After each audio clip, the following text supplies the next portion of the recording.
tuliokoka tuwe tayari. Bwana Yesu atafunuliwa, atashuka mawinguni kuchukua kanisa lake. Kanisa la Bwana tuwe tayari. Bwana Yesu atafunuliwa, atashuka mawinguni kuchukua kanisa lake. Wanaohubiri tuwe tayari. Bwana Yesu atafunuliwa, atashuka mawinguni kuchukua kanisa lake. Wenye imani muwe tayari. Bwana Yesu atafunuliwa, atashuka mawinguni kuchukua kanisa lake. Mitume wa Bwana muwe tayari. Bwana Yesu atafunuliwa, atashuka mawinguni kuchukua kanisa lake. Wakati wa mwisho umewadia. Bwana Yesu atafunuliwa, atashuka mawinguni kuchukua kanisa lake. Wenye imani watamuona. Bwana Yesu atafunuliwa, atashuka mawinguni kuchukua kanisa lake.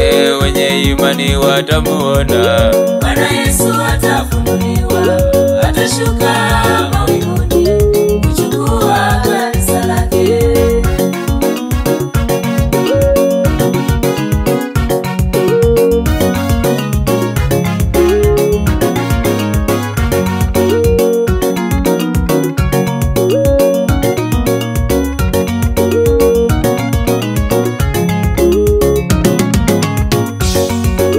Watu wa Mungu tuwe tayari. Bwana Yesu atafunuliwa, atashuka mawinguni kuchukua kanisa lake. Tunaohubiri tuwe tayari. Bwana Yesu atafunuliwa, atashuka mawinguni kuchukua kanisa lake. Wakati wake umewadia.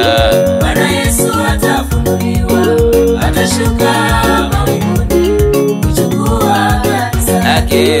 Watu wa Mungu tusiogope. Bwana Yesu atafunuliwa, atashuka mawinguni kuchukua kanisa lake. Alisema na mitume wake. Bwana Yesu atafunuliwa, atashuka mawinguni kuchukua kanisa lake.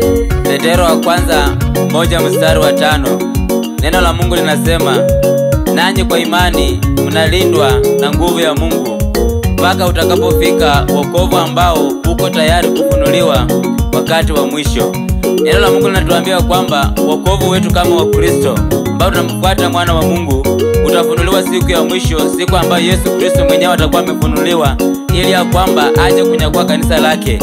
Mtu wa Mungu kawe tayari kuulinda wokovu wako ili ya kwamba mwana wa Mungu atakapofunuliwa, naye atakapofunua wokovu wako uwe na uhakika ya kwamba unaingia katika lango la mbinguni, ukaweze kumlaki mawinguni atakapokuwa anashuka pamoja na kanisa lake takatifu. Bwana Yesu atafunuliwa, atashuka